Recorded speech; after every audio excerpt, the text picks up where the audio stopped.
Idara adjusted her floral sundress as she stood at the university gates, her heart racing with excitement to return home.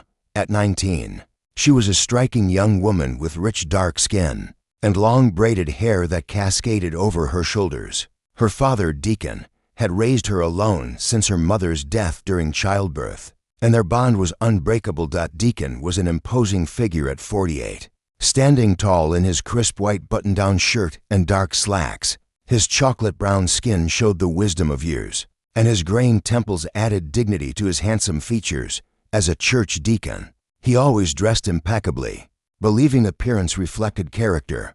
When Idara first left for university, she could barely contain her tears. The 2-hour distance felt like an ocean between them. Her father, dressed in his favorite navy blazer, had reassured her with warm hugs and promises of frequent visits. "Education is your future, my dear," he had said, his deep voice filled with love. University life gradually became enjoyable for Idara. She made friends who admired her stylish Western outfits, from pencil skirts to casual jeans and blouses. But no matter how busy she became, she called her father daily, their conversations lasting hours. Returning home after several months, Idara wore her best dress, a beautiful blue meaty dress with white flowers paired with low heels.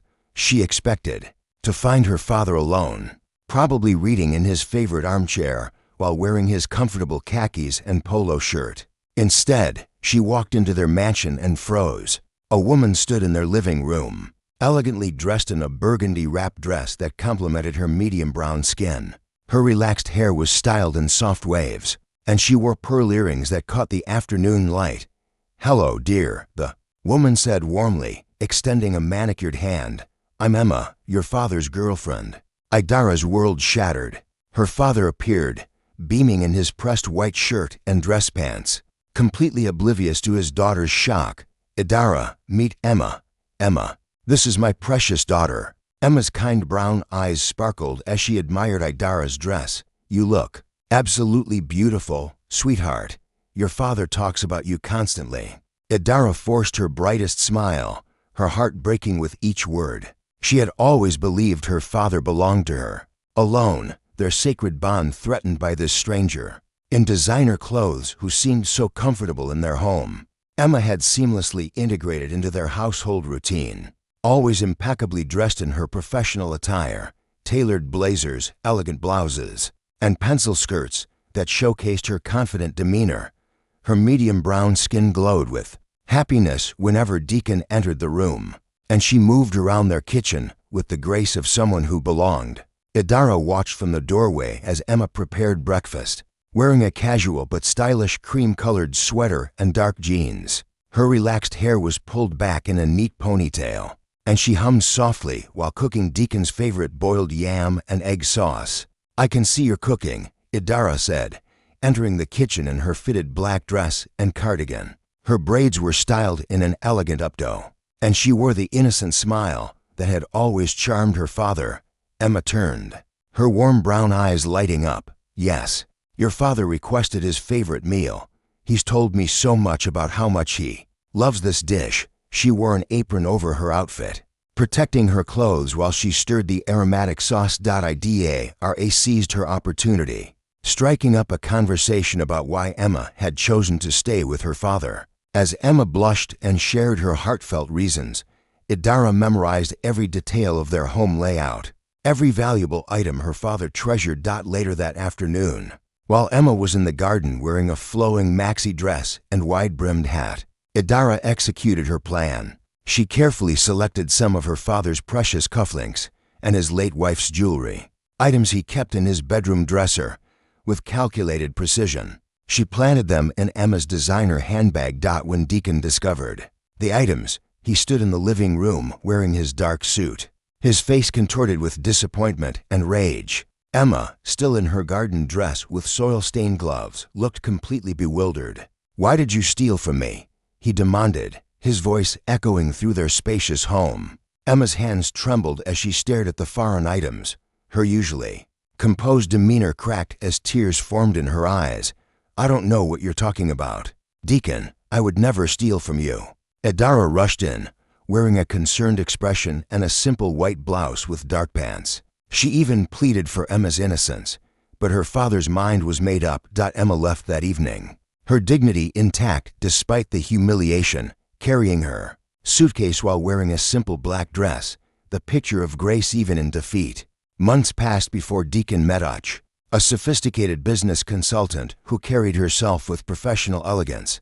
At 34, Uche had beautiful light brown skin and wore her hair in a chic bob that framed her intelligent face. She typically dressed in power suits, navy blazers with matching skirts, crisp white shirts, and sensible heels that clicked confidently across marble floors. When Uche moved in temporarily, she brought a wardrobe of business casual attire. Even on weekends, she maintained her polished appearance in tailored slacks and silk blouses. Her calm demeanor and gentle nature quickly won Deacon's heart, and he often complimented her professional style. Idara, now wearing more mature outfits, fitted dresses and blazers that made her look older than her 19 years, studied Uche carefully. She noticed how Uche organized her clothes meticulously, how she folded her undergarments with precision in her temporary bedroom. The plan formed quickly. One night, while Uche slept in her elegant nightgown, Idara crept into her room. She found a pair of Uche's pristine white panties neatly folded among her business attire. Taking them outside, she soaked them in the septic tank, ensuring they retained the foul odor even after a light rinse. The next morning, Deacon entered his bathroom, wearing his typical morning attire, silk pajamas and a robe. The stench hit him immediately. Uche, dressed in her morning routine outfit of yoga pants and a fitted top, was brushing her teeth when Deacon stormed out holding the bucket. "Are you a pig?"